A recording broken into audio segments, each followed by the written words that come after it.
Fala, meus queridos alunos, que bom ter vocês aqui conosco mais uma vez. E a gente vem aqui insistindo com vocês nessa disciplina que é a filosofia, trazendo para vocês alguns conteúdos que são importantes para você alcançar, claro, seu objetivo, que eu quero te ver na universidade, tá? Quero te encontrar por lá, dar aula para ti também por lá. A filosofia, claro, como um conteúdo ali transversal, interdisciplinar, te ajuda bastante. Língua portuguesa, matemática, ciências em geral, da natureza e suas tecnologias, e principalmente ela é de humanas inteira, né? Vamos combinar que sem a filosofia, sem a sociologia, elas não vão funcionar muito bem. Então eu te convido agora e faço um pedido a você. Você que é uma pessoa solidária, eu gostaria que você pegasse o link lá, mandasse para a gente, para os seus amigos, isso, divulgando não só o canal da plataforma Gonçalves Dias, mas também contribuindo com seus amigos para aqueles que estão precisando, que querem estudar e que precisam dessa mão, que precisam também desta ajuda. Nós temos aqui conteúdos fantásticos, textos, exercícios, aulas teóricas, que legal. Então, contribua com o seu colega, mesmo que ele não seja das escolas que nós temos, grandes escolas do Estado, né, que nós estamos fazendo esse grande esforço com a Secretaria de Educação, trazer para vocês um conteúdo de excelência. A plataforma Gonçalves Dias sempre aqui liderando, no top aqui, né, dos likes, que coisa legal. E, claro, trazendo para vocês aquilo que há de melhor, aquilo que há de mais importante. Perfeito? Vamos lá? Agora eu quero convidar vocês a refletir comigo aqui sobre algumas questões aqui até bem simples, mas muito importantes. Nós temos ideologia e política, certo? Nós temos ideologias dentro das concepções políticas, nós temos liberalismo, socialismo. Nós temos o conceito de ideologia, claro, associado àquele elemento da estrutura básica da sociedade em que uma classe dominante impõe as suas ideias e transforma essas ideias, claro, em normalidade. A ideologia, então, ela passa por todas essas nuances, viu? Geralmente a gente lê a palavra ideologia e pensa só no âmbito marxista, mas não, ela é muito ampla, ela tem elementos de grandes interpretações além de Marx, né? O próprio Gramsci, por exemplo, o Louis Althusser, que é valoroso, tá? O Zizek, né? Que é aqui perto de nós. Então, entenda a ideologia de uma forma mais ampla e isso a plataforma Gonçalves Dias prima muito pelo conteúdo de forma holística, do todo. Então nós temos de trazer para vocês aquelas visões, nós vamos tratar de ideologia e alienação ainda em outros exercícios e, claro, ideologia aqui ligada às questões políticas, às questões que fazem a nossa consciência dentro do coletivo do convívio social. As sociedades modernas são complexas e multifacetadas, né? Muitas, né, expressões. Mas é com o capitalismo que as divisões sociais se tornam mais desiguais e excludentes. Marx observara que só o conflito entre as classes, uma luta de classes, né, o objeto marxista, pode mover a história. Assim sendo, para o referido autor, em qual das opções se evidencia uma característica da classe social a partir dessa luta de classes, obviamente. Tá? O status social e cultural, não se refere diretamente à produção material da existência. A luta de classe se refere ao modo de produção, a produção material da existência e o trabalho. Então, o estado social até, mas o cultural ele já sai muito, né? O estado social já não estaria tanto, mas o cultural vai muito mais distante. A função social exercida pelos indivíduos não é essa a nuance, a cor. Marx leva muito para a produção material da existência. A ação política dos indivíduos na sociedade hierarquizada, a ação política, carece aqui, claro, da letra C, as questões da produção material da existência que não estão aqui. E em Marx nós precisamos desta nuance aqui para que possa funcionar. A identidade social, cultural e coletiva não é uma questão de identidade social, cultural e coletiva, e sim a produção material da existência, e sim as relações que nós temos dentro do modo de produção e das formas de trabalho. Então, não temos até agora nada que satisfaça tanto os nossos anseios dentro deste conteúdo. A posição que os indivíduos ocupam nas relações de produção. Produção, material de existência, modo de produção, trabalho. Produção. A produção aqui está bem colocada. Se nós julgarmos aqui dentro deste contexto para encaixar a leitura marxista, nós vamos perceber que a letra E é a única que vai assim mais no rumo da coisa. Não está tão claro, concordo, mas pelo menos ela traz elementos que estão mais na reflexão marxista que todos os outros aqui, da letra A, B, C e D. Então você destaca a letra E e a letra E você vai assinalar como resposta. Marca aí para você, letra E, perfeito? Show de bola, gostei de ver. Vamos aqui que nós temos muita coisa ainda para tratar, muita contribuição com vocês com exercícios. No Enem 2017, nós temos aqui, ó, a ideologia democrática, o pensamento de Habermas, um dos grandes pensadores da humanidade. É constituída a partir de uma dimensão procedimental, calcada no discurso e na deliberação, na conversa, no diálogo, a famosa ética do discurso. A legitimidade democrática exige que o processo de tomada de decisões políticas ocorra a partir de uma ampla discussão, debate, diálogo público. Diálogo, importante. Para somente então decidir. Assim, o caráter deliberativo corresponde a um elemento, né, coletivo de ponderação e análise, permeando pelo discurso, permeado por ele, que antecede a decisão, sendo permeado totalmente por esses elementos. Habermas, nos grandes pensadores, né? O conceito de democracia proposto por Habermas pode favorecer processo de inclusão social. De acordo com o texto, é uma condição para que isso aconteça. Ou A, né? Vamos lá, esses elementos. Participação direta periódica do cidadão.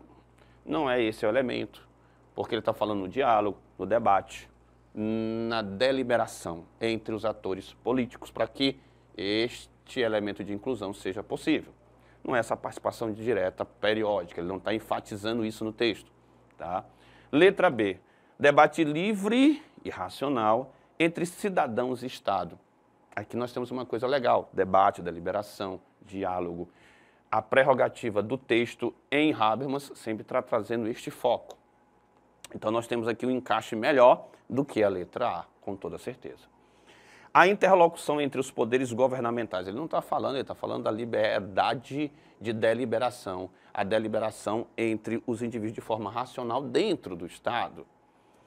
Eleição de lideranças políticas, não é eleição, ele está falando do debate, da deliberação, mais uma vez, a deliberação livre.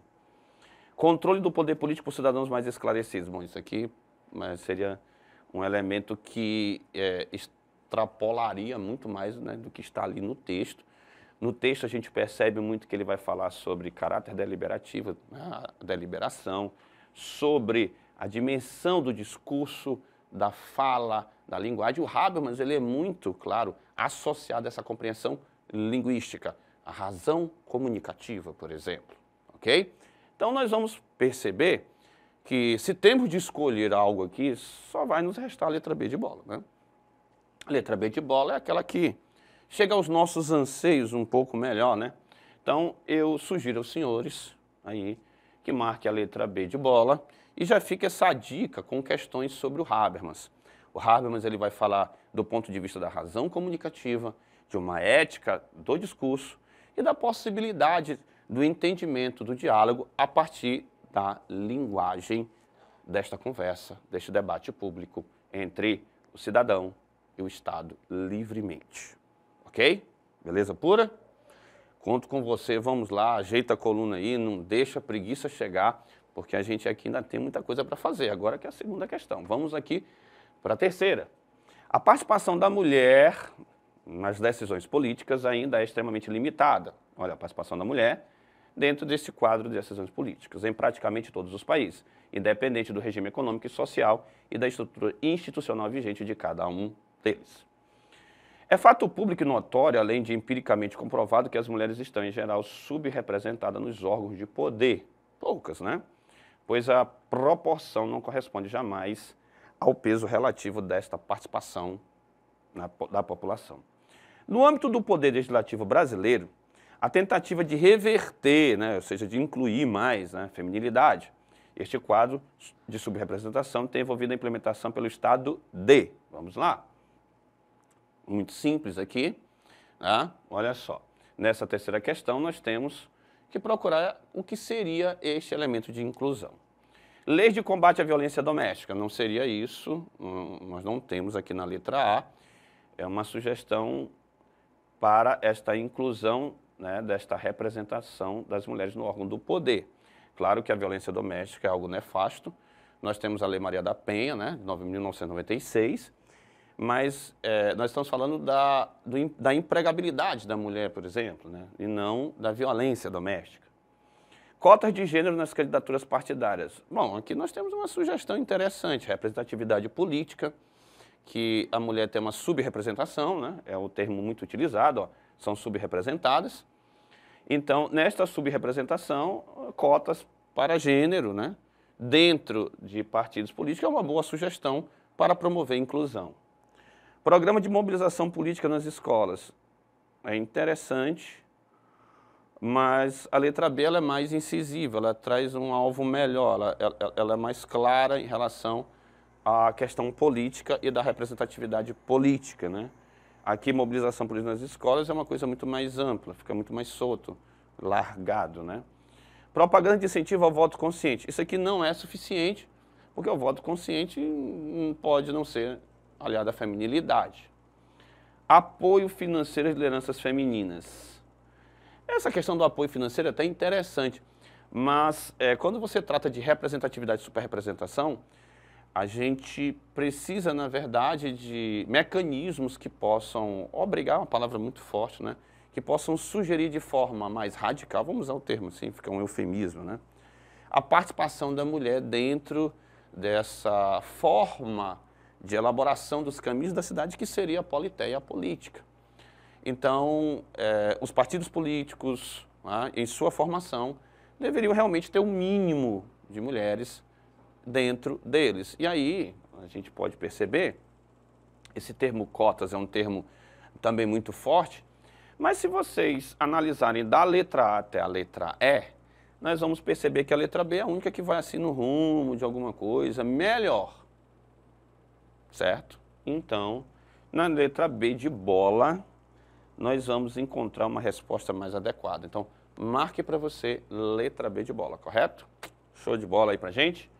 Fica muito claro que a subrepresentação, se ela tiver um apoio, um incentivo, mais radical até, chama de cotas, né?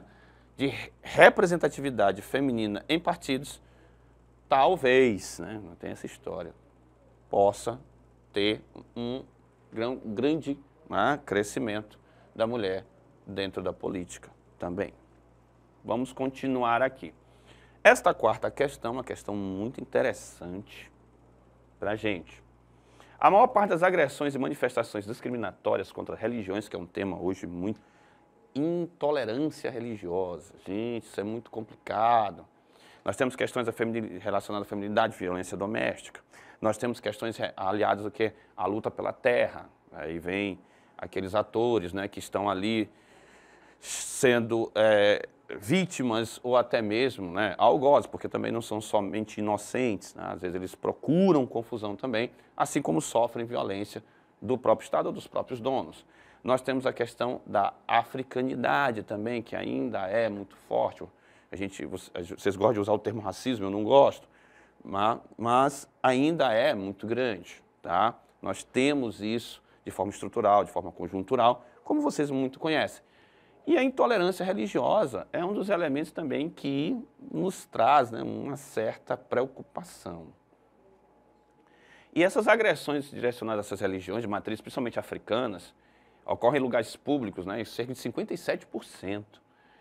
E na rua, na via pública, que tiveram lugar mais de 2/3 das agressões, geralmente em locais próximos à casa de culto dessas religiões. O transporte público também é apontado como um local em que adeptos das religiões de matriz africana são discriminados, geralmente quando se encontram paramentados por conta dos preceitos religiosos. Muito sério, que nós temos um problema pungente que precisa realmente de uma atuação bem forte da lei e, claro, da conscientização da própria população em relação à liberdade religiosa. As práticas descritas no texto são incompatíveis, ou seja, elas não são incompatíveis com a dinâmica de uma sociedade laica e democrática. Por quê? As práticas descritas no texto, elas são incompatíveis com a dinâmica de uma sociedade laica e democrática. Por quê? O que elas fazem para serem incompatíveis com essa sociedade, principalmente laica, né? Que não tem necessariamente uma ideologia religiosa definida. Vamos lá.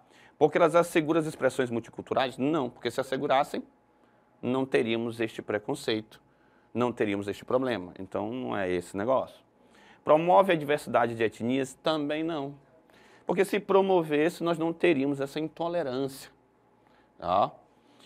Falseiam os dogmas teológicos? Também não é esse o caso. Nós não temos esta orientação tão forte aqui.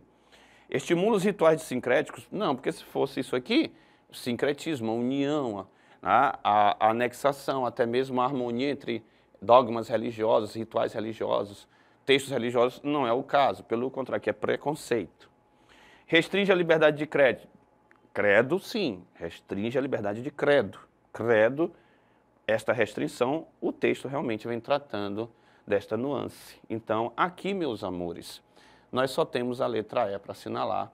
A letra E aqui desponta para a gente como uma grande possibilidade de resposta. Marque para você a letra E, correto? Perfeito? Vamos fazer mais uma aqui, ó, bem simples, um tanto quanto mais rápida, mas com muita reflexão. Olha só. Hoje, tudo que chamam de reformas constitui, de fato, um conjunto de recursos sucessivos em matéria de direitos sociais, de proteção aos assalariados, com privilégios para os poderosos e prerrogativas ampliadas para o grande patronato. Isso provoca no povo uma rejeição de qualquer ideia de reforma, pois ele pressente que, em nome dessa palavra mágica, reforma, vão lhe pedir novos sacrifícios, ou seja, ele vai perder direitos. O texto retrata a visão de uma corrente política ideológica que tende a exercer o controle sobre a sociedade, denominada D. Veja só, aqui nós temos várias, né, que exercem esse controle, mas perder direitos da classe trabalhadora. Reformas políticas que acabam, na verdade, diminuindo a participação do Estado, ok? E tirando direitos, principalmente dos trabalhadores, não é isso? Comunismo não tira direito dos trabalhadores, é a ditadura do proletariado, do próprio trabalhador, né? Então, nós não vamos assinalar esse negócio aqui. Democracia, não é essa orientação política econômica na letra B, não se vê com tanta ênfase. Letra C, neoliberalismo. Bom, o neoliberalismo realmente trabalha nesta senda, né? Tem essas prerrogativas. Traz esta ideologia dentro, né, dele, principalmente ali, né, a diminuição da participação dos sindicatos, a retirada de direitos dos trabalhadores, a terceirização do trabalho. O neoliberalismo até agora para a gente desponta como uma grande proposta, certo? A aristocracia não faz muito sentido. Socialismo, o socialismo também não trabalha, né, nesta senda aí de retirar direitos, principalmente dos trabalhadores. Nós sabemos que o socialismo é um estágio para se chegar ao comunismo e instaura-se aí, claro, a ditadura do proletariado no socialismo e no comunismo as comunidades vão tomando, né? Então, o socialismo como estágio de transição, que se chega ao comunismo e parte isso tudo da ditadura do próprio proletariado. Como eu falei para vocês aqui na letra A, para se ter o comunismo tem que ter a ditadura do proletariado, né? Para que se tenha a ditadura do proletariado, nós temos o socialismo antes. E aí a maturação desse socialismo leva ao comunismo. Então, meus amores, aqui a única ideologia política econômica, né? Que fique claro, ideologia política econômica, né? Que pode satisfazer os nossos anseios aqui é o neoliberalismo. Esse neoliberalismo, com suas características básicas como privatização, terceirização, reformas, são muitas características que nós temos e dentre elas nós temos realmente essa retirada de direitos, né, de prerrogativas de você pegar o trabalhador e acabar diminuindo, né, um pouco mais os direitos que ele já tem, esses direitos que são tão importantes demais. Então aqui marque a letra C, para você, marque aí a letra C é a nossa resposta mais adequada. O professor André vai ficando por aqui com vocês, deixando aqui o convite para acompanhar os nossos outros exercícios, aulas e vídeos. Um forte abraço.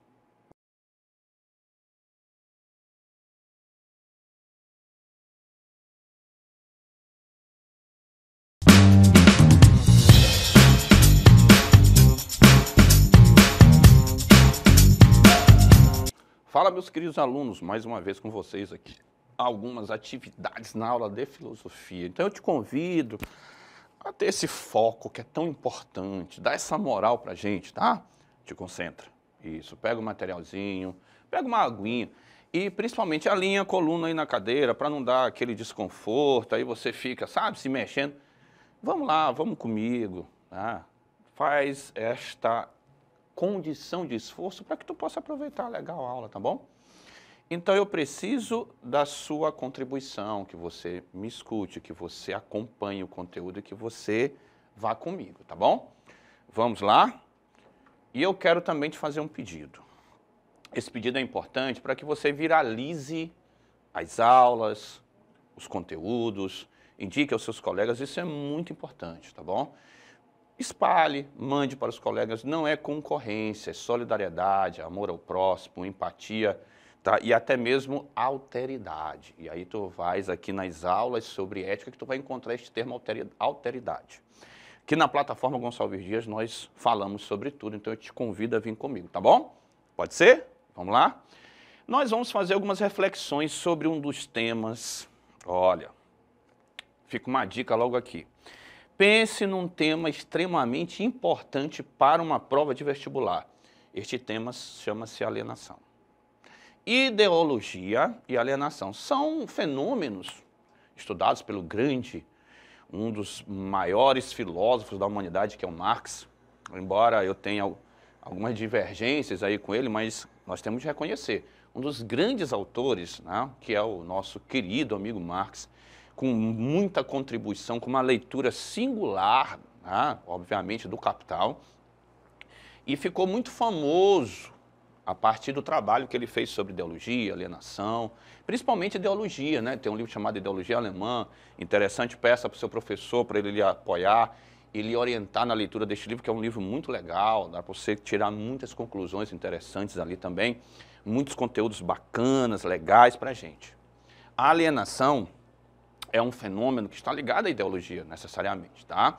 Mas a alienação, sem dúvida nenhuma, é e sempre será, tá, um dos elementos mais cobrados em prova, porque tem um leque muito legal, muito diverso e muito variado de explorar, certo? Então vamos lá.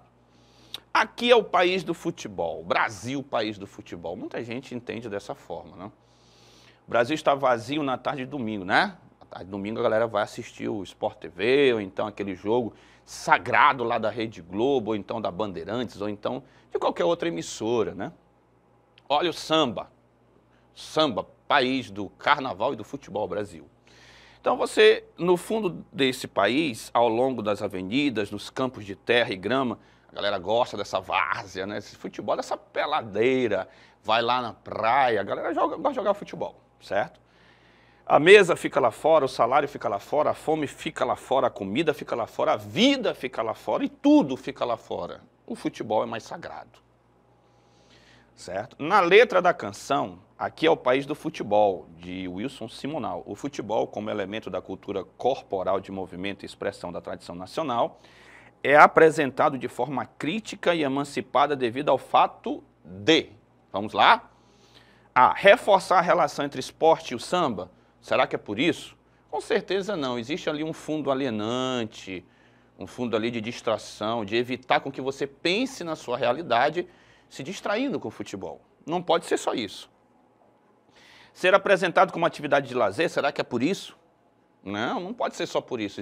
Tem de existir um lado alienante, um lado de distração, certo? Ser identificado como a alegria da população brasileira? Será que é só por isso? Será que a letra, a crítica feita, ó, a crítica... O que é crítica, professor? A crítica é o discurso contra a ideologia e alienação, que quebra a ideologia e alienação, que faz você perceber algo que está dentro deste conceito, como o futebol, como o samba, mas que desvia a nossa atenção para aquilo que nós realmente deveríamos enxergar. Então, será que é porque ele é identificado como a alegria da população? Não pode ser isso. É por promover uma reflexão sobre a alienação provocada pelo futebol? Provavelmente sim. A letra da música tem um tom crítico, por quê? Porque fala do samba, do futebol, certo? Como um elemento alienante, certo? Que tira a gente da leitura correta da realidade. Ser associado ao desenvolvimento do país?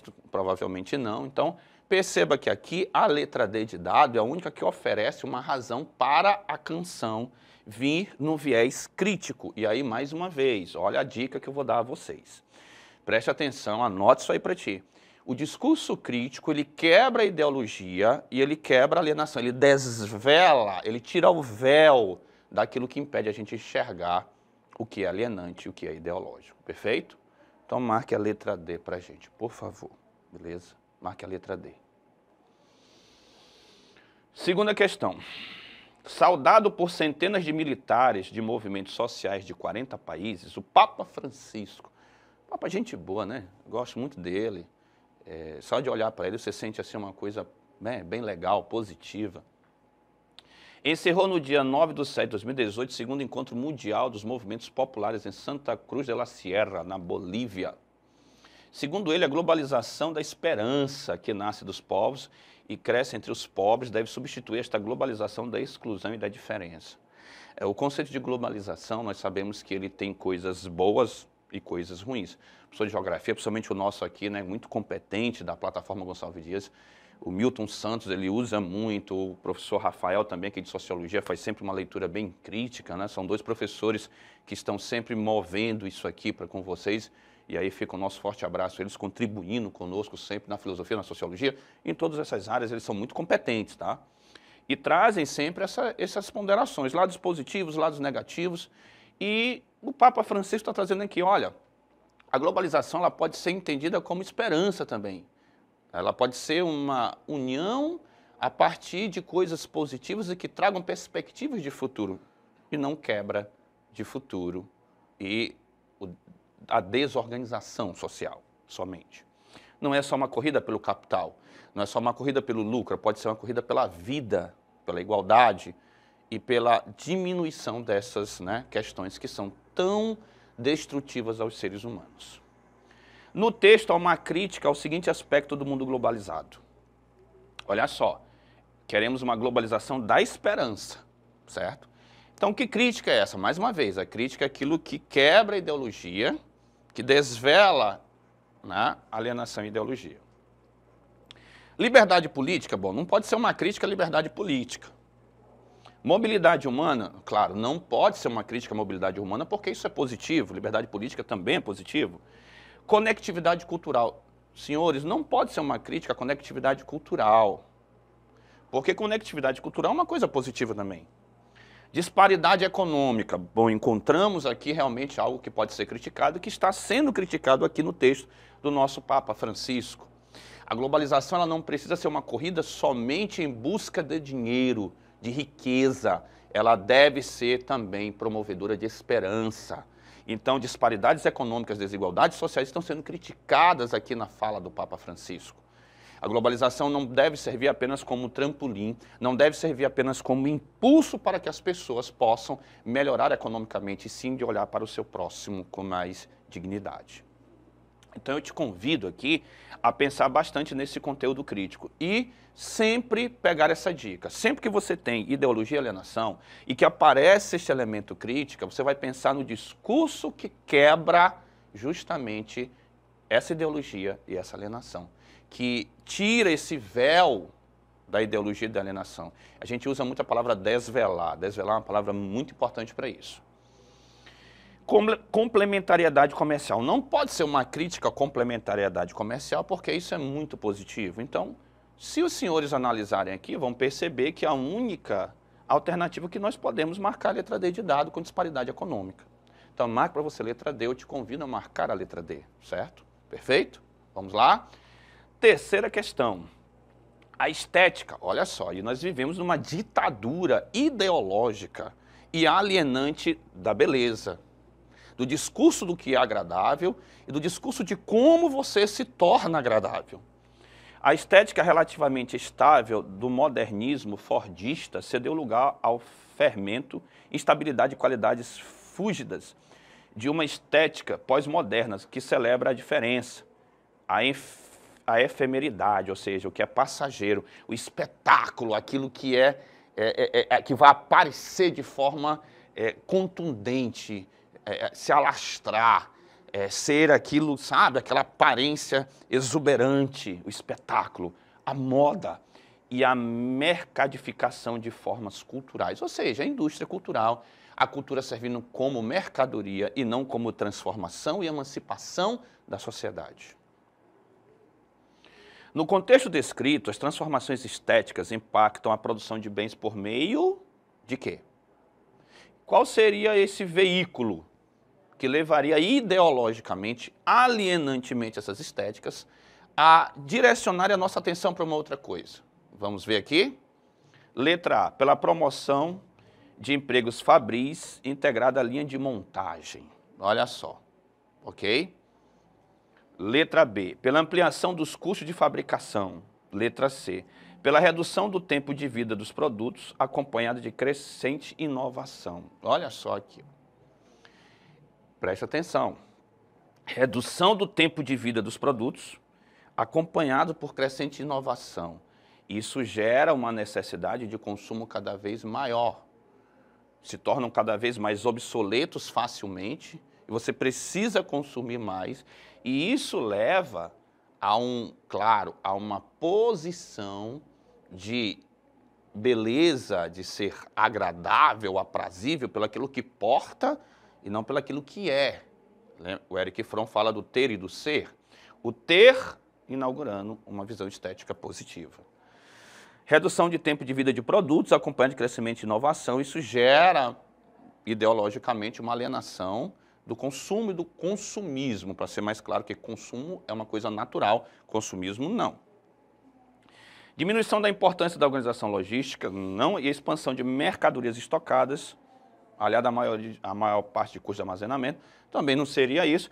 Veja só, a única coisa que nós podemos perceber que deflagra, que incentiva, que motiva essa nova condição falsa, ideológica, alienante, de estética, de agradabilidade, de ser aprazível, de ser aceito dentro de uma sociedade, tá? Esse fato de ser agradável, aprazível, é a letra C, né? Por essa composição e essa reposição constante, certo? De produtos que se tornam obsoletos rapidamente para que sejam mais consumidos, né? Em sua proporção em maioria. Então, a letra C de casa, aqui nessa terceira questão, é a nossa opção mais ardente a ser marcada aqui. Eu te convido a marcar a letra C, que é a mais contundente, talvez já seja a mais harmoniosa a letra C aqui. Perfeito? Beleza pura? Vamos lá, te estica aí na cadeira. Estamos terminando essa parte aqui, tá já terminando, tá certo? Quarta questão, a tecelagem é numa sala com 4 janelas de 150 operários. O salário é por obra. No começo da fábrica, os tecelões ganhavam, em média, réis mensais. Mais tarde, não conseguiam ganhar, aí vai, né, mudando aqui essa realidade salarial. Quanto aos gêneros de primeira necessidade, em regra, custam mais do que em São Paulo. Então, olha só o custo e o salário, essa relação cada vez mais caótica. Mas nós só sabemos que até hoje é assim, né?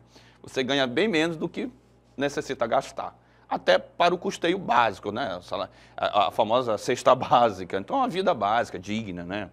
Pagar luz, água, só falar em luz, então, né? Cada vez mais caro. Essas condições de trabalho próprias de uma sociedade em processo de industrialização, desde o começo, como a brasileira no início do século XX, indicam vamos lá, exploração burguesa. Bom, gente, olha, mais-valia, exploração.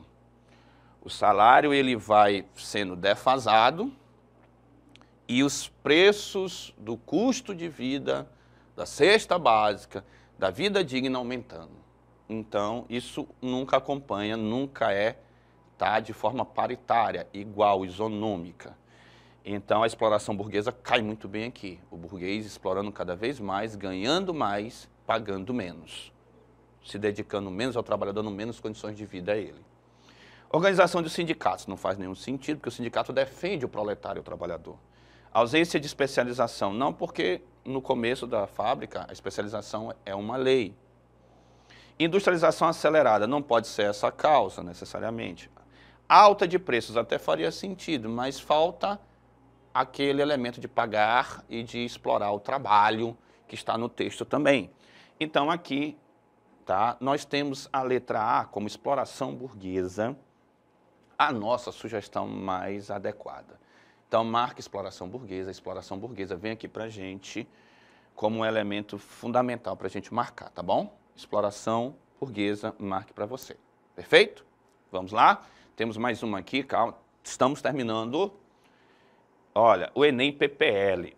Uma fábrica na qual os operários fossem efetiva e integralmente simples peças de máquinas executando cegamente as ordens da direção pararia em 15 minutos. O capitalismo só pode funcionar com a contribuição constante da atividade propriamente humana e seus subjugados, que, ao mesmo tempo, tenta reduzir e desumanizar o mais possível. Assim, se você imaginasse, ou se você prevesse aqui, por exemplo, uma fábrica só com robô, automático, esse negócio ia ser muito chato, não ia funcionar muito bem, ia ser muito esquisito, né? Vamos combinar. O ser humano, ele ainda é necessário, mas o capital tenta cada vez mais transformá-lo em máquina. Isso é uma premissa que a gente não pode deixar de lado. O texto destaca, além da dinâmica material do capitalismo, a importância da dimensão simbólica da sociedade. Ou seja, claro que existe uma dinâmica material do capital, mas existe uma simbologia, existe uma semântica, existe todo um legado de interpretação, de sentido, significado colocado ali que só nós, seres humanos, podemos oferecer. Isso fique bem claro, tá? Então, o texto destaca, além da dinâmica material do capital, a importância da dimensão simbólica da sociedade, que consiste em elaborar significação e valores no mundo para dotá-lo de um sentido que transcende a concretude da vida. Que coisa legal, que alternativa interessante, que entrega para a gente aquilo que nós, seres humanos, somos capazes de acrescentar ao capital.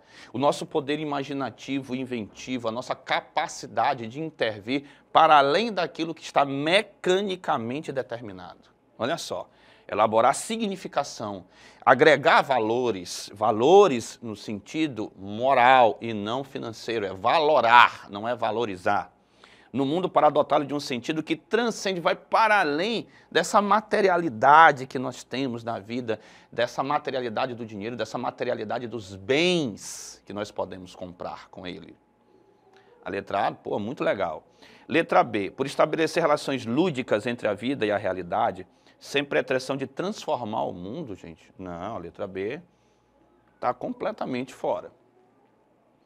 Atuar sobre a vivência real e modificá-la para estabelecer relações interpessoais baseadas no interesse mútuo. Não, esse interesse ele transcende, ele é até para o futuro, é para a coletividade, não é só nosso, meu, seu. Assim se perde a qualidade simbólica, semântica de todo o sentido da vida. Criar discursos destinados a exercer o convencimento sobre audiências, independente das posições defendidas, também não faz o menor sentido. Olha só, criar discursos destinados a exercer o convencimento sobre audiências, independente das posições defendidas. Não faz muito sentido isso. Defender a caridade como realização pessoal é até interessante, né? Por meio de práticas assistenciais na defesa dos menos favorecidos. Olha, aqui seria até uma opção legal, mas essa condição aqui, se você pegar a letra E, obviamente nós estamos falando daquilo que o ser humano ele acrescenta. E claro que a caridade, a solidariedade é um elemento importante, nós sabemos que é muito legal, mas se nós formos julgar entre a letra E e a letra A, essa contribuição do mundo humano, de nós seres humanos, né, nós somos seres que estamos ali antropologicamente, com essa ação antrópica, né, ação do ser humano direto, nós vamos, claro, agregar muito mais com o nosso mundo simbólico, com o nosso mundo de valores e, claro, aquilo que nós podemos levar para que todo mundo perceba que a mera materialidade ela não traz nada que seja completo. Nós precisamos também de uma transcendência, de uma humanidade, de elementos que estão dentro da nossa capacidade de construção imaginativa, tá? Então aqui nós vamos marcar a letra A, marque para você a letra A. A letra A é a nossa resposta mais adequada, ok? Fica um forte abraço mais uma vez, professor André Luiz, deixando com vocês aqui, tá? E convidando a participar das nossas próximas intervenções com questões ou com, né, conteúdo.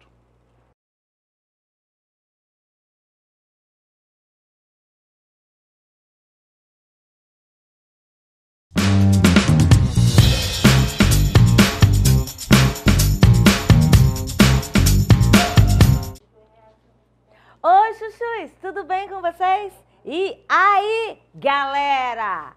Todo mundo ligado nas nossas aulas muito maneiras, aulas de língua portuguesa aí.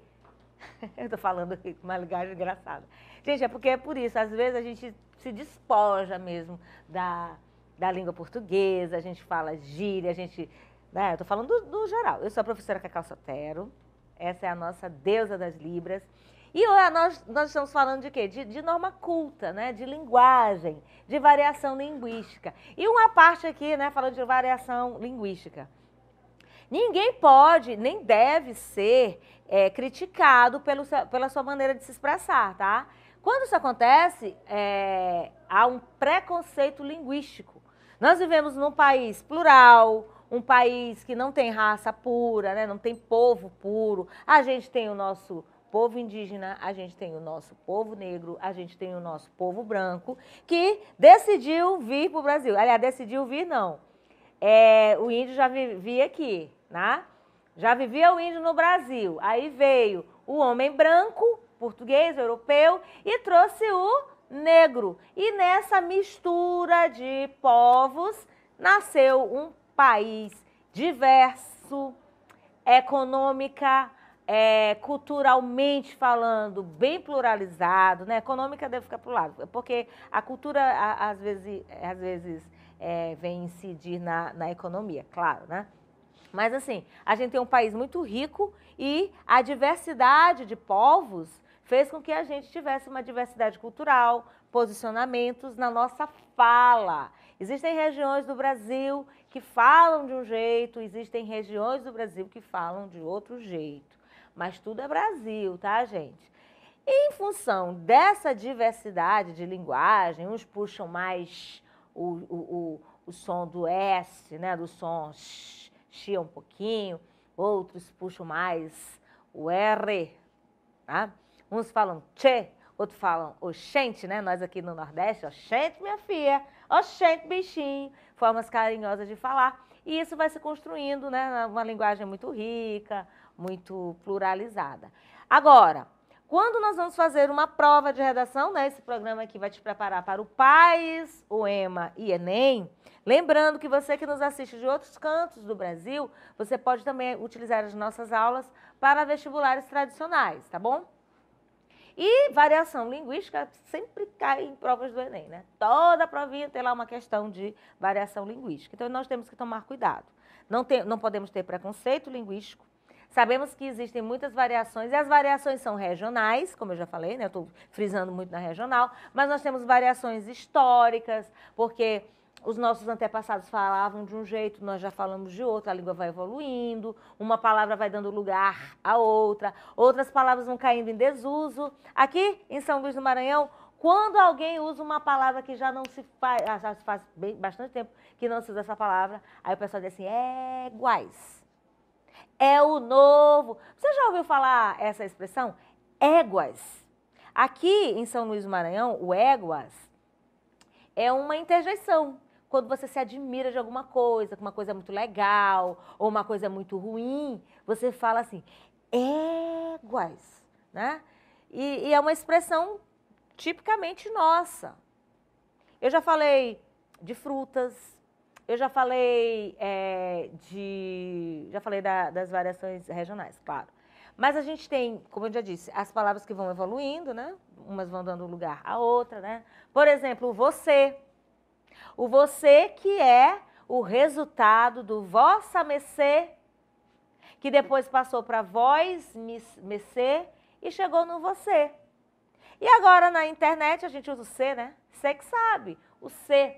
E aí, lembrando, variando. Quando eu preciso me expressar de uma forma mais elaborada, e claro, é norma gramatical, isso significa que do norte ao sul do país, todos vão entender essa linguagem. Por isso que o nome é norma, padrão da língua. Fala-se aqui em cima do Brasil, fala-se lá embaixo, todos vão compreender. O objetivo da linguagem é a comunicação. Se não há comunicação, se não há entendimento, não há comunicação, tá, gente? Comunicação é tudo. Por isso que existem alguns linguistas que defendem, inclusive, que pra gente para umas pessoas o falar errado, falar correto, ou seja, de acordo com a gramática, para outros não, falou e entendeu, tudo bem, tá certo? Para isso, a gente trouxe uma questão. Vamos ver isso aqui, ó. O não lugar do pardo, lá no fim do século XIX e no começo do século XX, o Brasil passava pelo dilema que todas as nações modernas enfrentaram e, de certa maneira, ainda enfrentam. Como criar uma identidade nacional que justifique e mantenha o Estado? Estado, tá, gente? A nível de país. Notem que eu ouso criar, porque é bem isso mesmo. Inventar uma história que servisse aos interesses da elite dominante e homogeneizasse, né, de homogêneo, né? Umas palavras aí, às vezes a gente tem dificuldade de falar. Homogeneizasse, ou seja, tornar-se homogêneo, né? Único. A população brasileira. Ora, essa população era formada principalmente por pretos escravos ou ex-escravos, indígenas perseguidos e uma parcela de gente branca. No centro da discussão estava quem seria o cidadão brasileiro. Gente, esse é um texto reflexivo, foi tirado de questão do Enem, tá bom? Não é texto tendencioso, não é texto, é um texto que a gente está utilizando de uma questão passada do Enem, mas que tem muito a ver com a atualidade. Agora, uma dica, gente, haver é haver, ou seja, algo a se considerar. Tem muita gente escrevendo assim, haver. Ah, isso não tem nada a ver. Já larga lá o verbo haver, tá? Uma dica aí de graça para vocês. Então, continuando aqui o texto. Houve quem defendesse a educação para o trabalho, ensinar os pretos amolecidos e degenerados pela escravidão, faz-me ir, a trabalhar resignado. Teve aqueles que achavam que a inferioridade dos pretos era tão grande que não adiantava educar nem nada. Era melhor expulsar ou deixar morrer. Outra pausa aqui importante. 2022, nós estamos em 2022, tem gente que ainda pensa desse jeito, hein, gente? Pelo amor de Deus, né, Deusa? Tem gente que ainda pensa assim, minha gente, vamos acordar. Isso aqui é um pensamento, gente, no Brasil tão misturado, que não tem raça pura, tem gente que pensa assim, né? A cor da pele um pouquinho mais clara, já se sente assim acima. Triste, né? Volta para a leitura.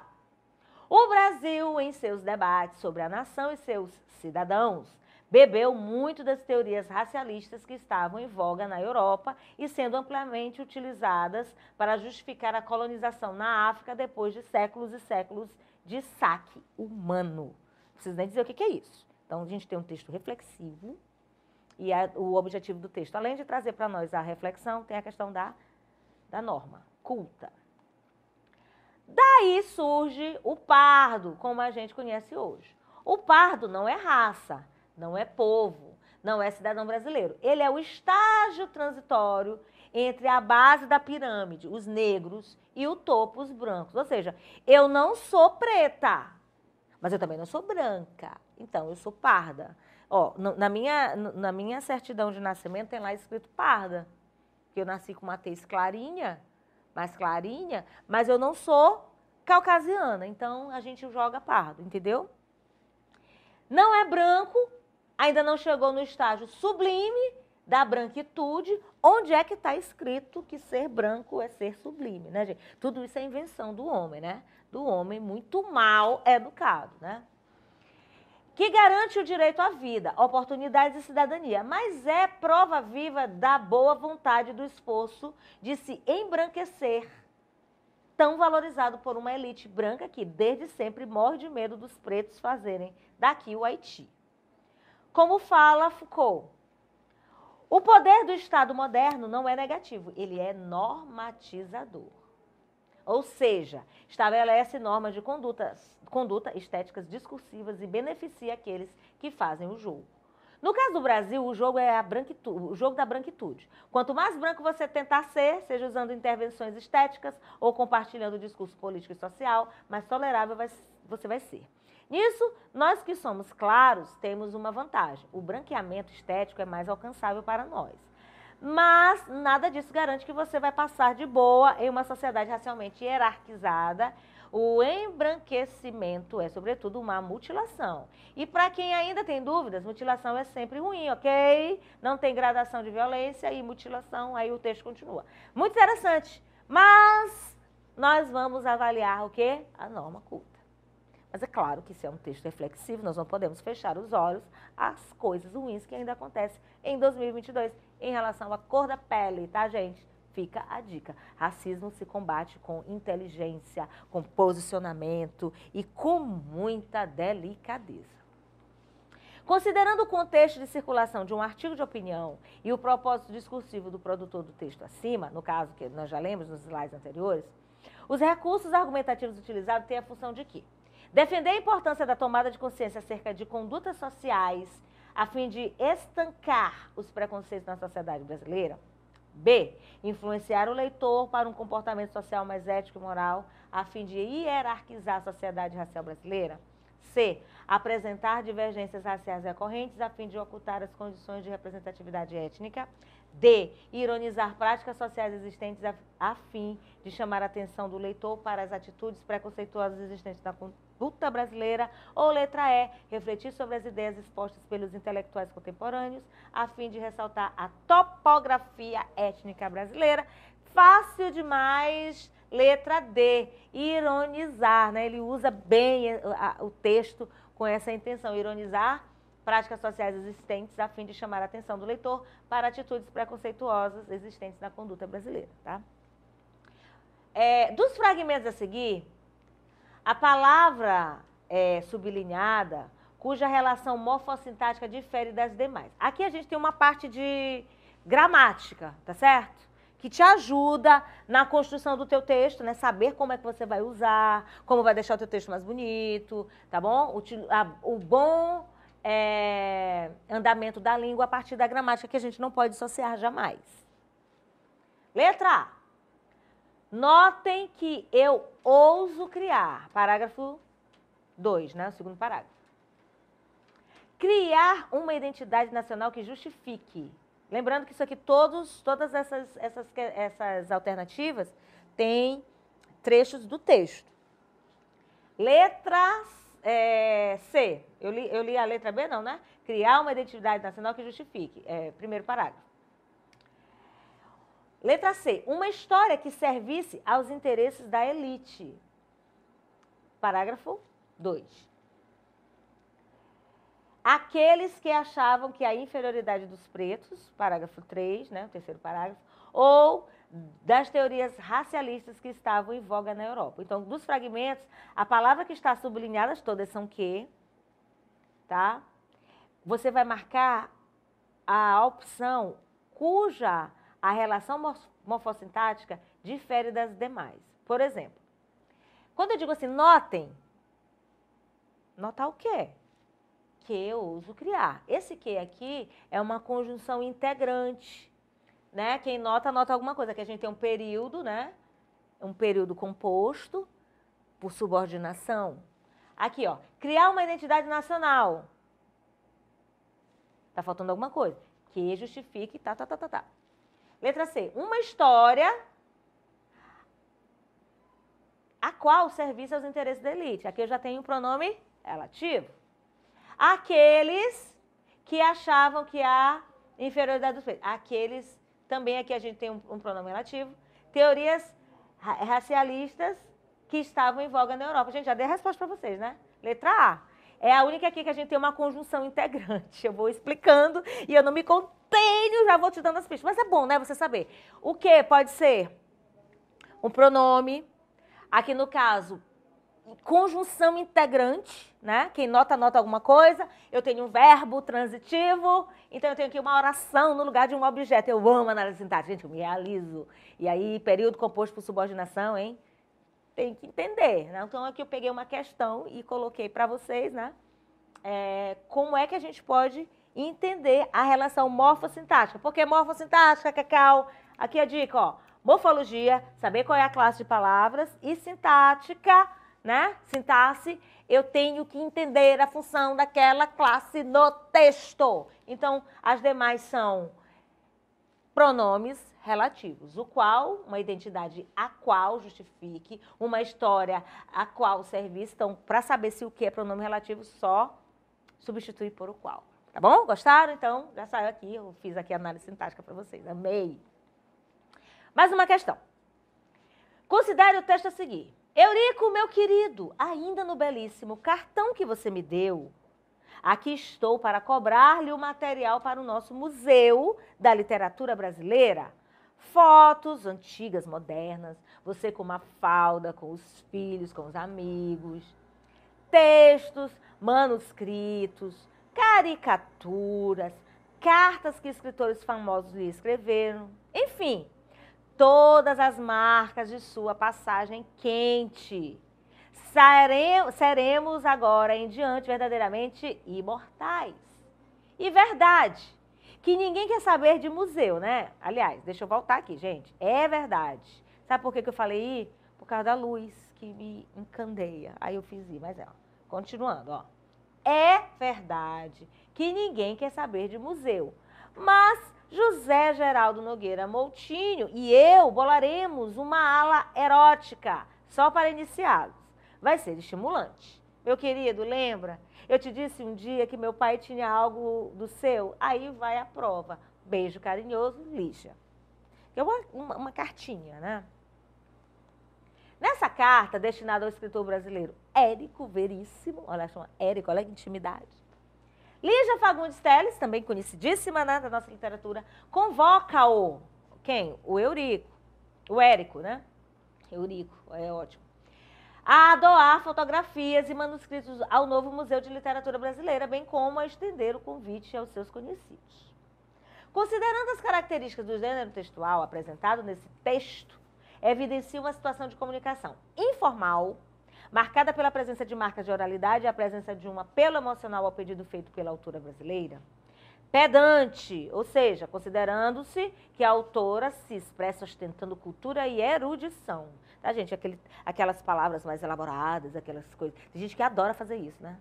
Tem gente que adora em pronunciamentos, em pregações, usar aquelas palavras assim, aí o povo está assistindo, né? E plateia, às vezes, não conhece muita coisa. Por quê? Porque a plateia, ela é mista, então você não é obrigado a saber termos eruditos. Então, outra dica aqui da Cacau. A melhor linguagem é a linguagem mais simples e objetiva, aquela que você fala e o outro entende. Independente, tá, gente? Estou falando aqui de linguagem culta, por favor.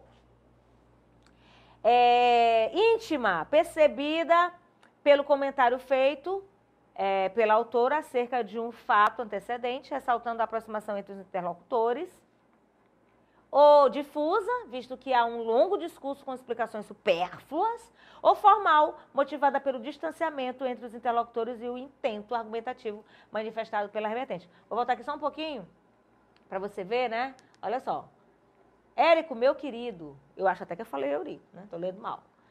Beijinho carinhoso, olha esses termos aqui. Aí a gente tem informal, pedante, íntima, difusa ou formal. Bom, íntima, percebida pelo comentário feito pela autora acerca de um fato antecedente, ressaltando a aproximação entre os interlocutores. Gente, o texto se caracteriza como uma carta pessoal, acompanhando essa tela, no qual o tom de intimidade é percebido, entre outros aspectos, pela forma de tratamento. Olha só, meu querido. E pelo relato de experiências vividas em conjunto pelos escritores, ressaltadas na última linha, em que Lígia cobra uma lembrança de seu interlocutor. Tá? Interlocutor também, tá, gente? Para emissor, receptor, interlocutor. Cazuza escreveu assim, ó, Blues da Piedade. Vamos pedir piedade, Senhor, piedade, para essa gente careta e covarde. Vamos pedir piedade, Senhor, piedade, lhes dê grandeza e um pouco de coragem, tá? Cazuza escreveu isso aí. Agora, todo gênero apresenta elementos que constituem e condicionam o seu uso em sociedade. A letra dessa canção, nesse trecho, identifica-se com o gênero ladainha, especialmente pela exposição de sequência textual. Expositiva, narrativa, injuntiva, descritiva ou argumentativa, fácil demais, né? Ladainha, quem é católico sabe das ladainhas. O que é ladainha? Se você não sabe, pergunta para sua avó. Se você não sabe, se a sua avó não sabe, procura aí lá na internet. Injuntiva, porque está chamando a atenção do interlocutor, né? Senhor, tem piedade, a gente vê em missa tem, né? Senhor, tem piedade de nós, tem um trecho lá na missa. Senhor, tem piedade de nós. E também a gente ora e pede para o Senhor ter piedade de nós e vocês vão passar, tá? Compliquei.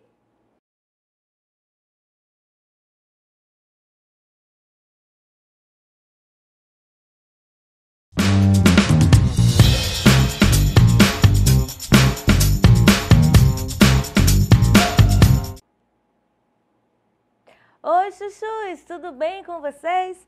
Estamos aqui para mais uma aula do programa PAES, UEMA e ENEM. É aqui na TV Educação e também na plataforma Gonçalves Dias, a melhor plataforma de educação do Brasil, no YouTube, que você vai ficar por dentro dos melhores assuntos do ENEM e da UEMA, tá? Mesmo que você não seja daqui do Maranhão, mas você estivesse preparando para um vestibular tradicional, as nossas aulas vão ajudar muito você, ok? Eu sou a professora Cacau Sotero, esta é a Naíris, a nossa intérprete de Libras, e hoje nós vamos falar de a teoria literária e literatura brasileira. Bom, gente, nós já sabemos que a arte com as palavras é a denominação da literatura. Nós temos as aulas de arte com o professor Marcos Dominici. Marcos Dominici trabalha com a arte, artes plásticas, artes cênicas. Melhor, vamos nomenclaturar direito, né? A disciplina chama-se arte. Então, dentro dessa disciplina, a gente tem as artes plásticas, as cênicas, né? Temos o teatro, enfim. Agora, quando a gente fala de literatura, é também arte. Só que o autor trabalha com as palavras, a música, o poema, que também pode ser musicado, né? Traz-se aí a subjetividade, um olhar mais especial acerca da natureza, dos sentimentos, né? Do amor, da paixão, da raiva, da morte, enfim. Vários assuntos são envolvidos nesse âmbito da arte literária. A gente tem aqui a teoria literária, que consiste no estudo da sistematização da literatura. Quando a gente estuda literatura, você começa lá no ensino fundamental até também, você começa com as primeiras manifestações literárias, as cantigas, lá no trovadorismo. E depois a gente tem uma sequência, tem o humanismo, tem o classicismo, tem o barroco, o arcadismo, aí começa novamente, né? Volta-se lá para o momento do classicismo, tem o neoclassicismo, o arcadismo, aí nós temos o romantismo, o realismo, naturalismo, parnasianismo, simbolismo e modernismo. Hoje nós vivemos a pós-modernidade. Então, quando a gente fala de sistematização da literatura, a gente está falando aqui da área do conhecimento, né? Bem como os modos de análise desse campo. Então, quando a gente estuda uma escola ou um movimento literário, nós compreendemos o contexto, o qual esse movimento ou escola literária, é sempre bom lembrar que existem autores que chamam de escola literária, outros autores chamam de movimento literário, né? Existe aí essa nomenclatura que varia de acordo com os autores, né, os teóricos da literatura. Porém, nós estudamos o contexto onde se dá esse movimento literário, as pessoas que se envolvem, né, os artistas, né, quase não sabe falar, artistas, né, os autores, e nós temos grandes nomes na literatura brasileira. Que mais? Assim como a literatura comparada consiste em um campo bastante recente, antes da popularização do termo, seu estudo era realizado no campo da estética que compreende todas as artes. Então, quando nós falamos de arte, no geral, a gente envolve arquitetura, escultura, tá? Os manufaturados, né, também, as rendas e tudo mais, tudo que tem a ver com a estética. E trazendo para o campo das linguagens, a gente tem o trabalho com as palavras, nós temos a literatura, né, que a teoria literária diz, né, trabalha isso, a gente tem aí a arte com as palavras. Bom, até o início da teoria literária se estabeleceu, ficou a teoria, né, que foi um errinho aqui da digitação, mas até o início desse setor, né, desse momento da teoria literária que se estabeleceu, aí nós temos a literatura não tinha um tratamento priorizado. Então, tudo isso aí vem depois, né, como eu falei, da sistematização, dividir as escolas, os períodos, isso vem depois. Então, não havia um tratamento priorizado em relação às outras artes, tá? No início. Todavia, seus estudos se remontam a Aristóteles e a sua poética, né? Então, nós sabemos que quando se estuda o conhecimento, vai se parar lá nos gregos, né? A gente volta ali para a civilização grega. E na questão da filosofia, e o Aristóteles e a sua poética, a ele se remete e se remonta à literatura, que analisava as manifestações literárias da época, tá? E para a gente trabalhar melhor, né, a literatura, nada melhor que, né? Para a gente trabalhar melhor, nada melhor que o exercício. Então, fique atento. A gente está trabalhando aqui a literatura. Literatura é a arte com as palavras. A nossa literatura brasileira, ela começa com o barroco, né? Eu falei do trovadorismo, mas o Brasil foi descoberto em 1500. Aí nós temos a literatura de informação, que é a carta de Pero Vaz de Caminha ao rei, fazendo o relato de como era o Brasil, o que havia aqui, o encontro com os índios, a caracterização da nossa terra, certo? E temos também aquela catequese que aconteceu, né? A gente tinha lá em Portugal a religião católica, então vinha catequizar, né, gente? É muito comum as religiões trazerem os seus conhecimentos e com o objetivo de que as pessoas se convertam àquela religião.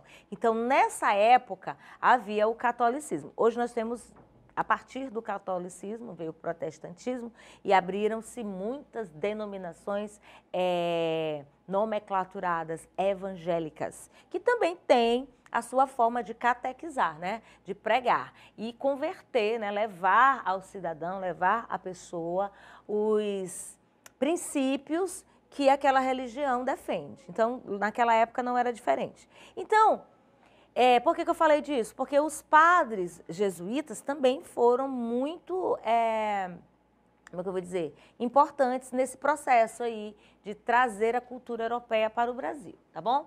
Então, vamos ler aqui esse texto, que é do Enem. É de morte, só vai.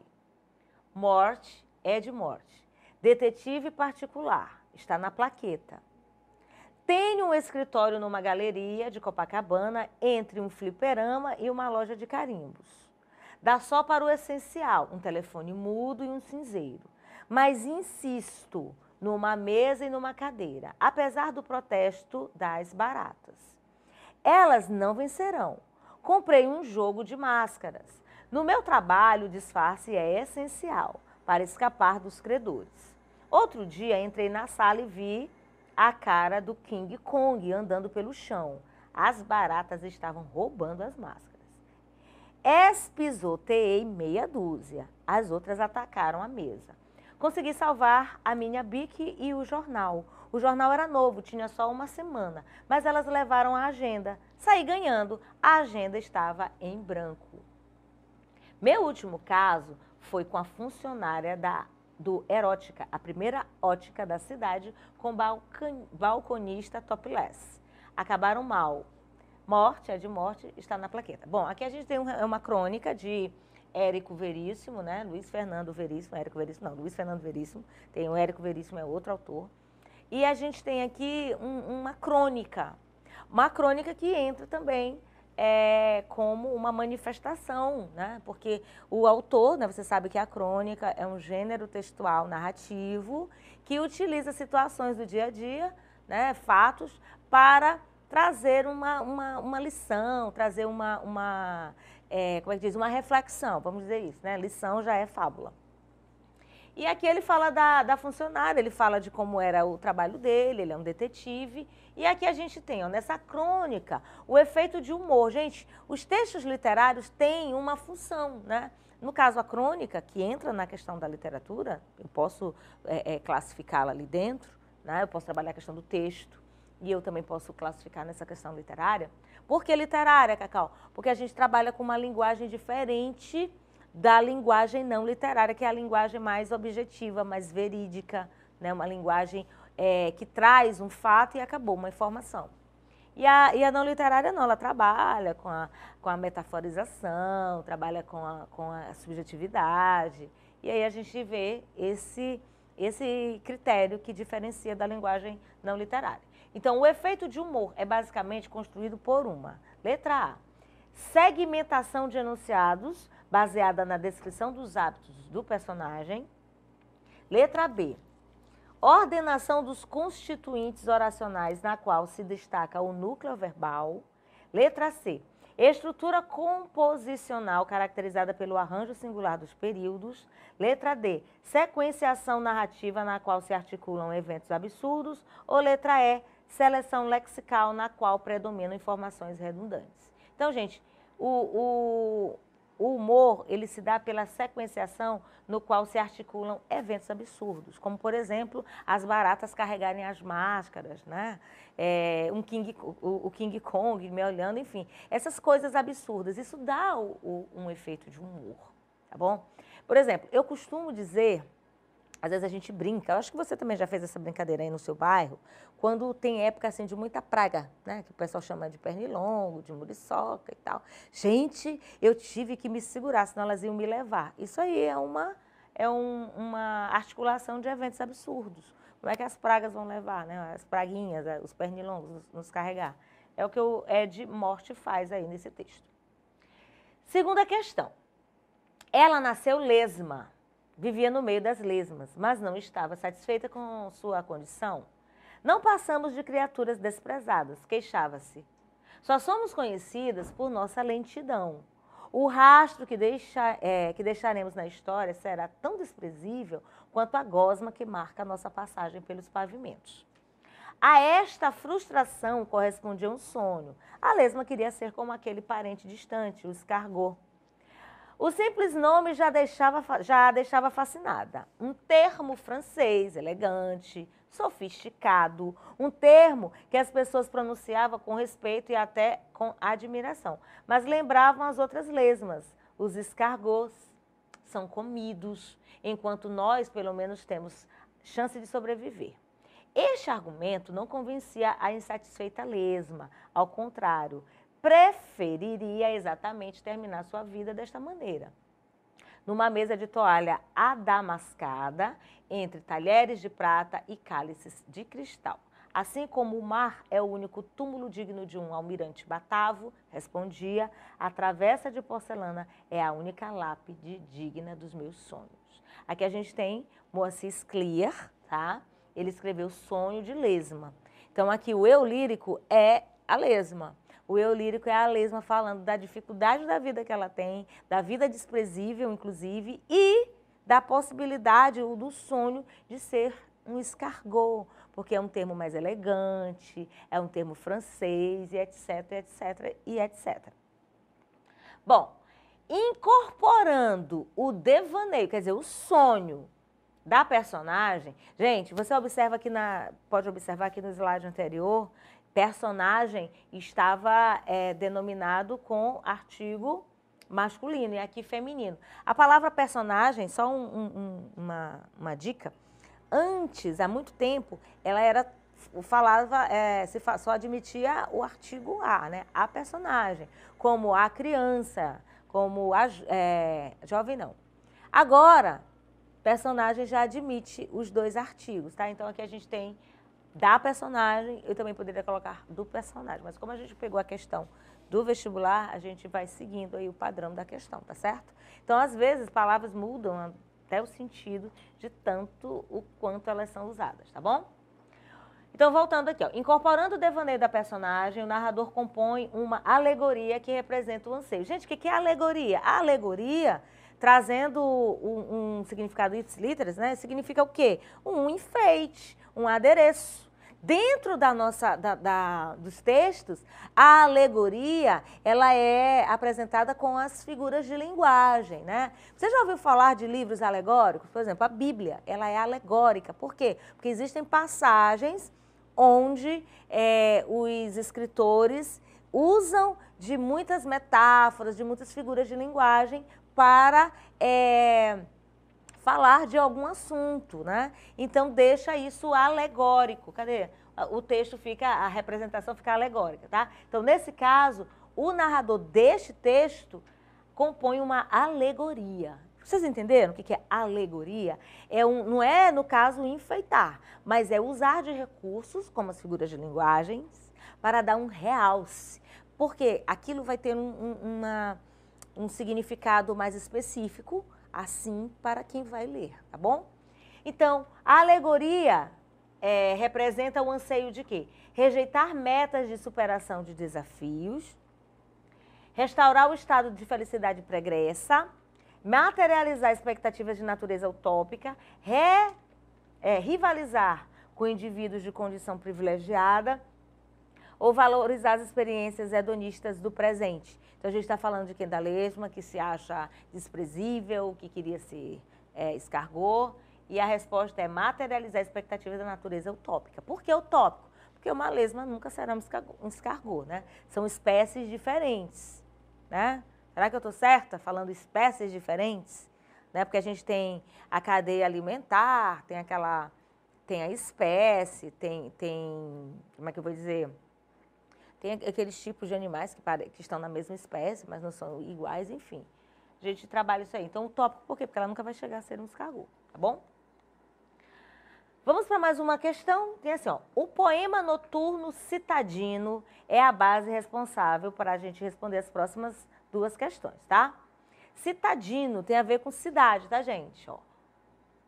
Um cartaz luminoso ri no ar. Ó noite, ó minha nega, toda acesa de letreiros. Pena é que a gente saiba ler, senão tu serias uma beleza única, inteiramente feita para o amor dos nossos olhos. Mário Quintana, tá? Ele faz aí um cartaz, quem nunca viu um cartaz numa cidade grande, né? Ele faz uma analogia, né? Ó noite, minha nega, tá falando da noite. A noite é caracterizada pela ausência de luz, mas nesse caso a noite aqui está acesa de letreiros, né? Então ela não está totalmente nega, né? Como ele fala aqui. Pena que a gente saiba ler, senão tu serias uma beleza única. Por quê? O que ele quer dizer?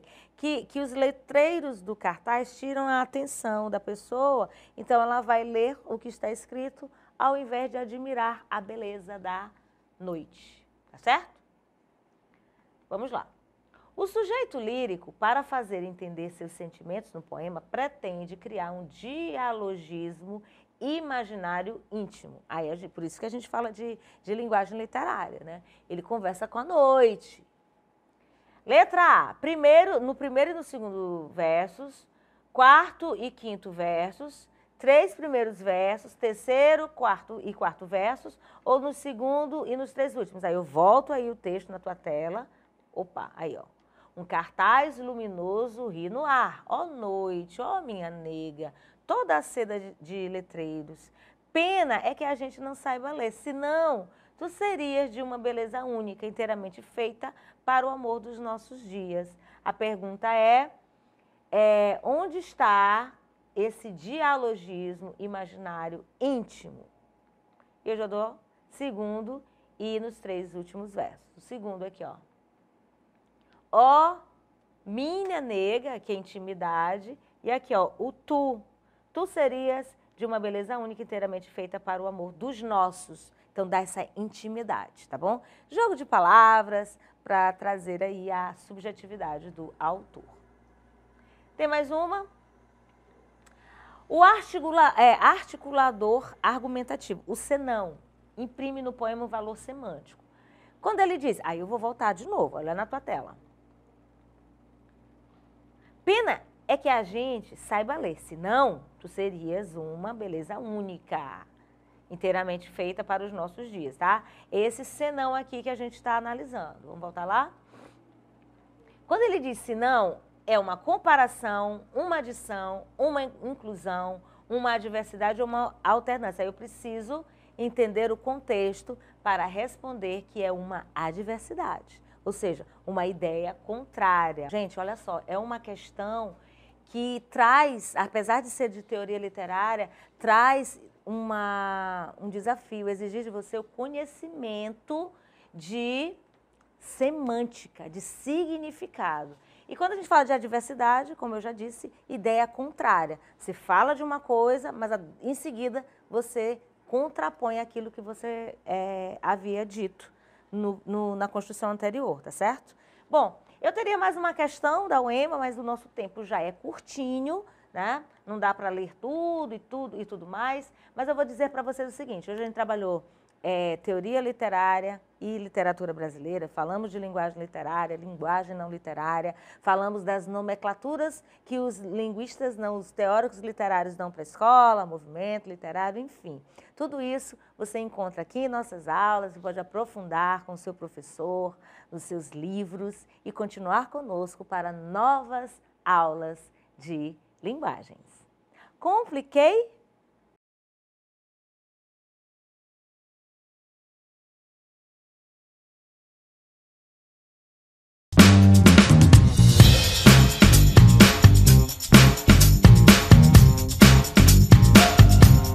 Olá pessoal, tudo bem com vocês? Sou a professora Conceição Alencar e começa agora a sua aula de redação no nosso preparatório Paz UEMA Enem. Então vamos lá para a nossa aula de hoje. Na aula de hoje o nosso foco será o Enem. Vamos falar um pouquinho sobre os mecanismos linguísticos na construção da argumentação. É bem assim mesmo que você vai encontrar lá no edital, desse mesmo jeitinho, mecanismos linguísticos para a construção da argumentação. Então, é de extrema importância que você compreenda esses elementos, né?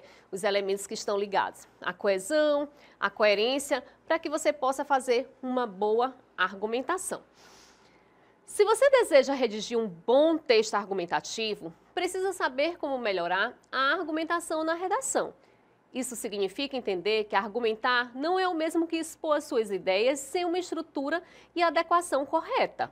Uma boa argumentação valida a ideia principal do autor e ajuda a convencer o leitor a perceber aquele ponto de vista. Turma, nós estamos falando de uma dissertação argumentativa. Nós não estamos falando de um texto dissertativo expositivo. No expositivo, você irá apenas expor as suas ideias. Já na tipologia cobrada pelo Enem, a dissertativa argumentativa, você tem que defender uma ideia. Defender através de quê? Através de argumentos. Por isso, o seu ponto de vista, ele é imprescindível e ele tem que aparecer logo no primeiro parágrafo. Como é que você vai colocar o seu ponto de vista? Através da tese. Então, não adianta apenas você expor aquele tema que está sendo tratado. Você precisa expor, apresentar e também defender o seu ponto de vista. Que aí vai ser o quê? A tese. Então, logo no começo do seu texto, você precisa estabelecer a tese que você irá desenvolver ao longo do seu texto, principalmente nos parágrafos de desenvolvimento. A argumentação. O que eu devo fazer para ter uma boa argumentação? Bem, crie um bom repertório, baseie seus argumentos em análises reais e críticas, não seja vago e nem generalize, organize os seus argumentos e muita atenção para a coesão e para a coerência. Quando nós dizemos crie um repertório, nós estamos falando, turma, do repertório sociocultural. É necessário que vocês ampliem o conhecimento de vocês, que vocês diversifiquem a leitura de vocês e os suportes textuais. Então, vocês precisam ficar atentos à leitura de artigos científicos, a pesquisas, as revistas que estão mais voltadas ao cunho político, social e econômico, assistam a jornais e aí vocês podem utilizar também tudo aquilo que faz parte do cotidiano de vocês, as séries que vocês assistem, os livros que vocês gostam de ler e principalmente a vivência de mundo de vocês. Tudo isso pode ser utilizado, desde que você estruture através de uma boa argumentação, que você consiga fazer uma boa relação desse conhecimento de mundo que você tem com o tema que está sendo tratado. Os argumentos, eles devem ser baseados em dados reais, em análises críticas. Daí a importância de estar sempre conectado e informado com o que acontece ao seu redor. Então, não vale inventar dados e colocar na sua redação sem que isso seja realmente comprovado. Não vale tirar ideias e dados da sua cabeça sem que aquilo seja realmente real. Então, vamos ter cuidado aí com os dados que nós colocamos na nossa produção textual. Quando a gente diz assim, ó, não seja vago, é quando a gente dá uma informação que não tem muita contribuição. Quando eu digo a violência é um grande problema.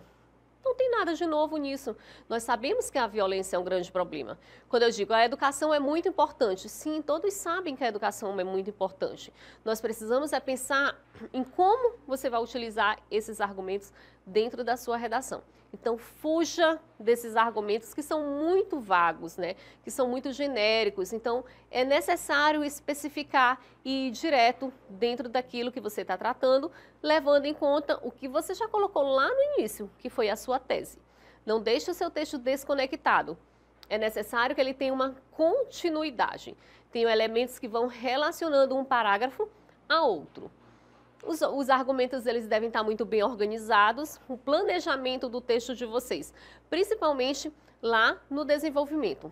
Objetivo 1, objetivo 2, colocou ali de forma bem coesa, bem coerente, aí sim você vai passar para o parágrafo de conclusão.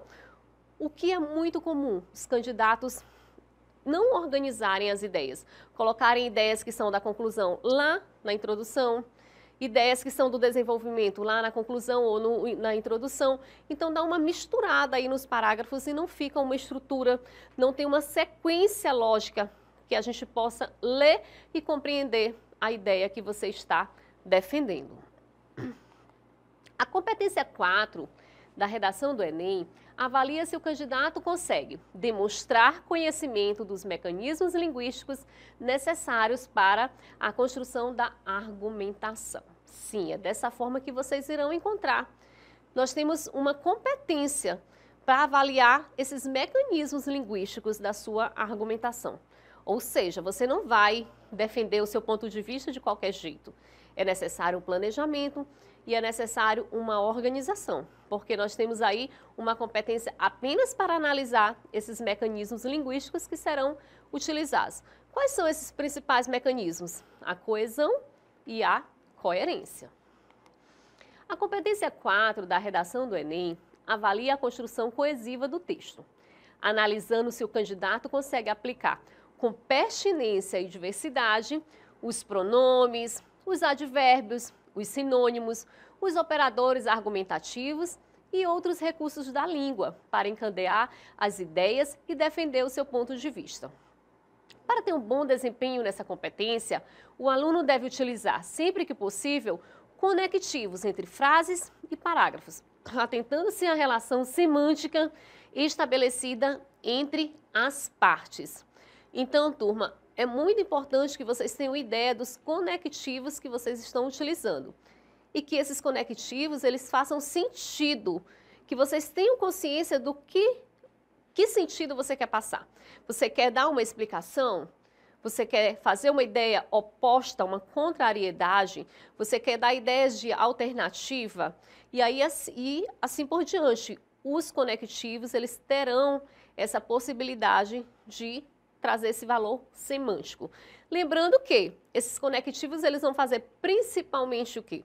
Eles vão interligar frases, orações e períodos, utilizando também dessa forma uma sequência lógica para organizar os parágrafos, tá certo? Outra coisa que vale muito observar é que aqui serão utilizados os pronomes, os advérbios, as conjunções. Então, para que você se saia bem nessa competência, vale a pena dar uma conferida nesses conteúdos e revisar um pouquinho sobre essa primeira parte da gramática, que é qual? A morfologia, para que você relembre os conceitos e possa utilizá-los como elementos de coesão. A coesão referencial. A coesão referencial é aquela que se encontra na manutenção de um termo ou assunto, analisando se o autor consegue diversificar as formas de nomear e retomar esse referente, de um modo que a leitura fique fluida e o leitor consiga compreender o seu sentido, né? Então, está mais relacionada ao assunto do texto, né? Se o texto ele consegue ter uma fluidez, não é aquele texto cansativo de ler, né? Ele segue uma sequência lógica. Como, por exemplo, a educação é uma ferramenta cidadã. Ela deve preparar o sujeito para a vida adulta de modo integral. Observem ali que já houve uma substituição, já houve um elemento que fez essa coesão. Porque, dessa forma, o texto fica fluido, ele não fica repetitivo. Observem vocês se esse mesmo trecho fosse escrito assim: a educação é uma ferramenta cidadã. A educação deve preparar o sujeito para a vida. A educação deve acontecer de modo integral. Fica um texto muito cansativo de ler. Fica um texto extenso e pode até cair aí numa ambiguidade ou em outros problemas textuais. Então, vamos ver aqui um pouquinho sobre alguns desses conectivos que vocês podem utilizar na redação. O advérbio, né? Vamos ver aqui algumas maneiras que os advérbios podem aparecer. Nesse exemplo, Cannes, na França, hospedam os mais respeitados festivais de cinema do mundo. Lá, o filme brasileiro Bacurau recebeu o cobiçado prêmio do júri.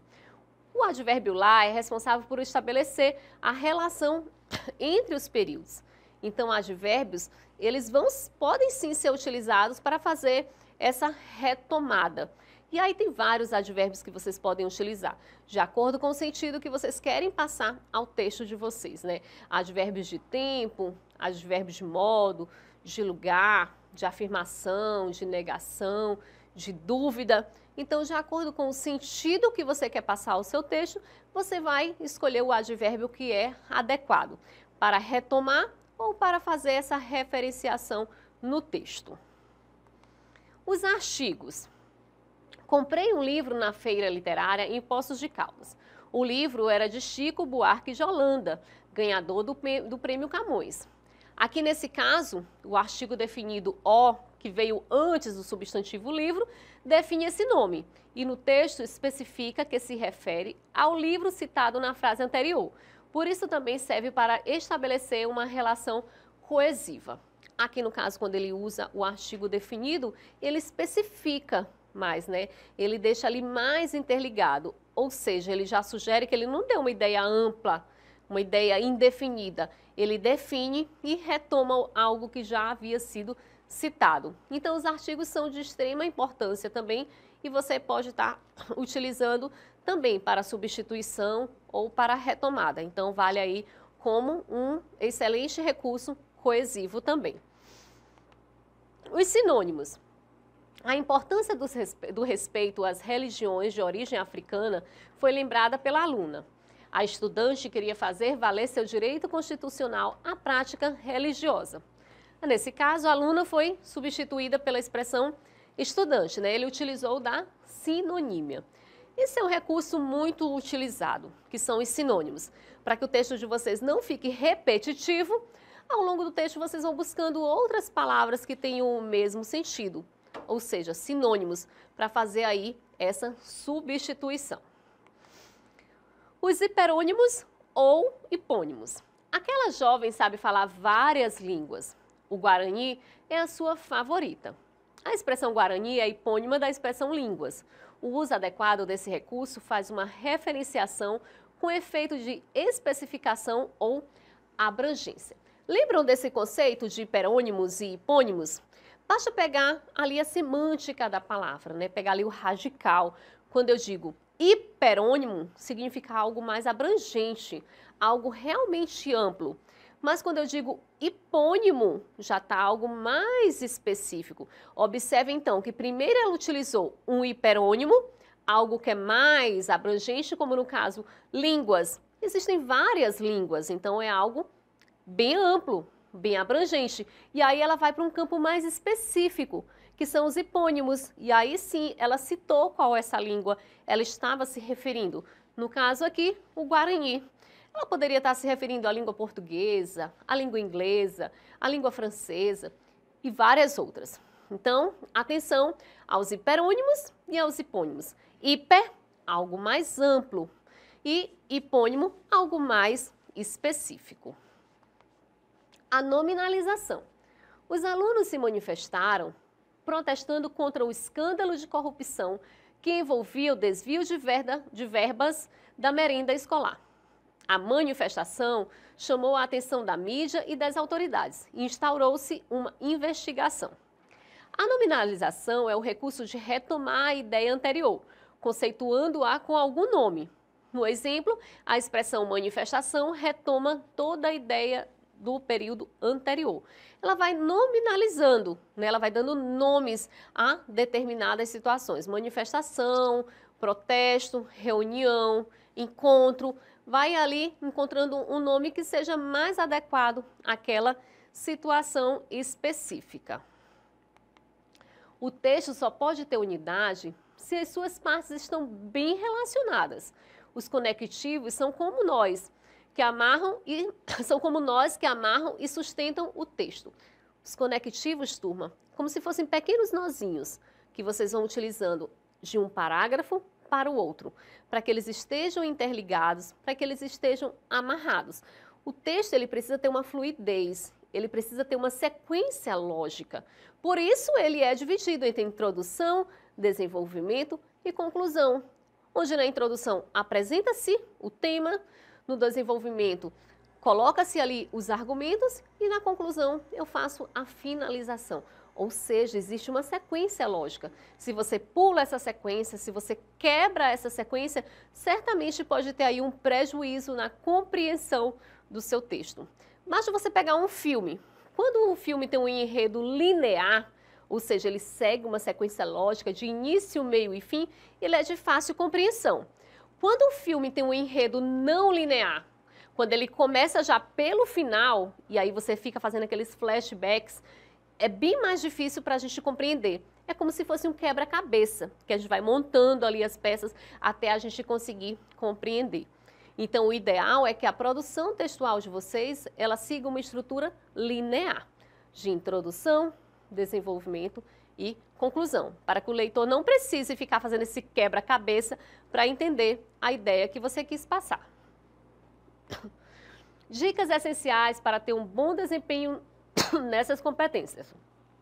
Leia textos argumentativos. Vão ampliando aí esses repertórios de vocês, né? Nada de ficar aí só nas redes sociais, né? Só nessas mídias que vocês já estão mais acostumados. Diversifiquem esses textos de vocês. Antes de praticar, é preciso estudar. Leia muitos textos argumentativos para se apropriar dos usos, sentidos e variedades dos operadores, pois isso vai amadurecer o seu ponto de vista e também o seu uso posterior. Então, é necessário que vocês leiam vários tipos de texto, até textos que vocês não tenham tanta familiaridade. Caso vocês se deparem com um texto desse lá na produção textual, como um texto motivador, já vai ser mais fácil de identificar as características. Releia o seu texto. Na hora da prova, após a primeira versão, releia o texto para verificar se houve repetição demasiada ou uso inadequado dos operadores. Faça todas as alterações necessárias, sempre priorizando o sentido e a defesa do ponto de vista. Gente, a revisão é de extrema necessidade, de extrema importância.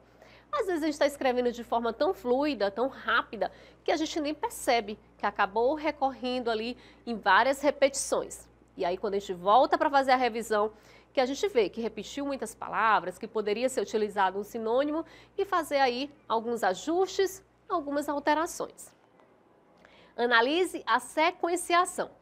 Mesmo fazendo a primeira versão superficial, é importante analisar criteriosamente se a sequência de frases e parágrafos está bem organizada, de modo que o ponto de vista e os argumentos sejam evidentes e bem relacionados.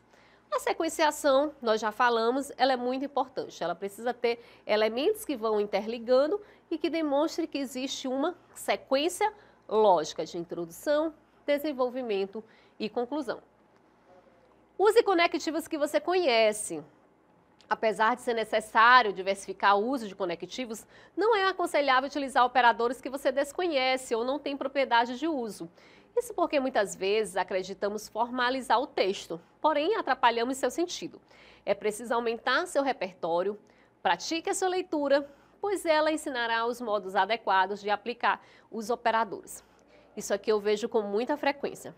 Pessoas pegarem palavras que não são tão comuns e colocar no texto apenas para tentar aumentar o nível do seu texto. E aí colocam palavras totalmente descontextualizadas e que muitas vezes a própria pessoa que está utilizando a palavra não sabe o significado adequado, trazendo muitos prejuízos ao texto. Então, nada de pegar essas palavras totalmente difíceis, que você nem sabe o significado, e tentar inserir no seu texto, a não ser que você tenha realmente propriedade sobre aquilo que você está colocando. Utilize conectivos entre as frases. Não se esqueça de aplicar os operadores ou outros conectivos para conectar as frases, que compõem o mesmo parágrafo, priorizando a unidade de sentido dessa parte. Então, os conectivos eles são importantes tanto entre as frases, quanto também entre os parágrafos. Também utilize os operadores e conectivos entre os parágrafos. Nesse caso, busque evidenciar qual a relação entre os blocos do texto, se acrescentar informação ou concluir a sua informação. Bem, turma, então é isso. Nós teremos uma competência apenas para avaliar esses mecanismos linguísticos que vão fazer essa construção do argumento. Então, fiquem de olho aí nesse conteúdo de coesão, de coerência. Retome os pronomes, advérbios e conjunção, que certamente você irá fazer uma boa produção textual. É isso, turma. Aguardo vocês na próxima aula. Um grande abraço e até lá!